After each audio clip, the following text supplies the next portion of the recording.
ሁለተኛ ዜና ምዕራፍ 11 ሮብዓምም ወደ ኢየሩሳሌም በመጣ ጊዜ እስራኤልን ወግተው መንግስቱን ወደ ሮብዓም ይመልሱ ዘንድ ከይሁዳና ከብንያም ቤት የተመረጡትን 180,000 ሰልፈኞች ሰዎች ሰበሰበ። የእግዚአብሔርም ቃል ወደ እግዚአብሔር ሰው ወደ ሸማያ እንዲህ ሲል መጣ።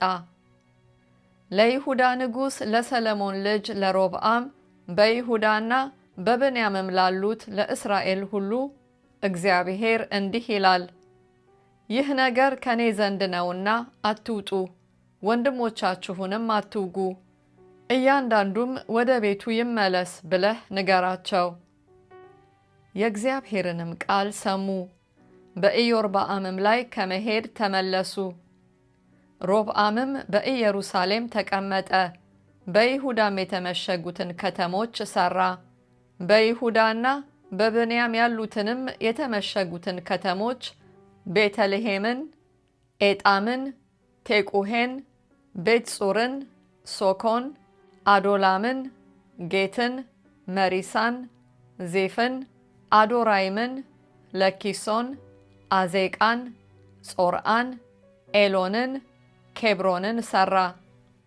ምሽጎቹንም አጠነከረ፣ አለቆችንም አኖረባቸው። ምግቡንም ዘይቱንም የወይን ጠጁንም አከማቸባቸው። በከተሞቹ ሁሉ ጋሻና ጦርን አኖረ፣ ከተሞቹንም እጅግ አጠነከራቸው። ይሁዳና ብንያምም የእርሱ ወገን ነበሩ።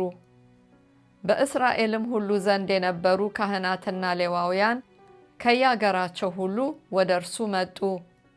የእግዚአብሔርም ካህናት እንዳይሆኑ ኢዮርብዓምና ልጆቹ አስለቅቀዋቸው ነበርና ሌዋውያን መሰመሪያቸውንና ቦታቸውን ትተው ወደ ይሁዳና ወደ ኢየሩሳሌም መጡ። እርሱ ግን ለኮረብታው መስገጃዎች ለአጋንንቱም ለሠራቸውም እምቦሶች ካህናትን አቆመ። ደግሞም ለአባቶቻቸው አምላክ ለእግዚአብሔር ይሠዉ ዘንድ ከእስራኤል ነገድ ሁሉ የእስራኤልን አምላክ እግዚአብሔርን ለመፈለግ ልባቸውን የሰጡ ሁሉ እነርሱን ተከትለው ወደ ኢየሩሳሌም መጡ። 3 ዓመትም በዳዊትና በሰለሞን መንገድ ይሄዱ ነበርና 3 ዓመት የይሁዳን መንግሥት አበረቱ። የሰለሞንንም ልጅ ሮብዓምን አጸኑ። ሮብዓምም መሐላትን አገባ።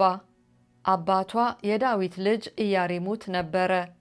እናቷም የእሴይ ልጅ የኤልያብ ልጅ አቢካኢል ነበረች። እርሷም የዑስን፣ ሰማራያን፣ ዘሃምን ወንዶች ልጆች ወለደችለት።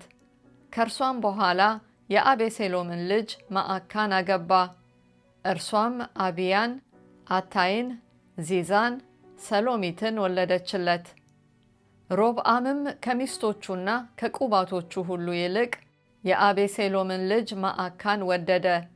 18 ሚስቶችና 60 ቁባቶች ነበሩት። 28 ወንዶችና 60 ሴቶች ልጆች ወለደ።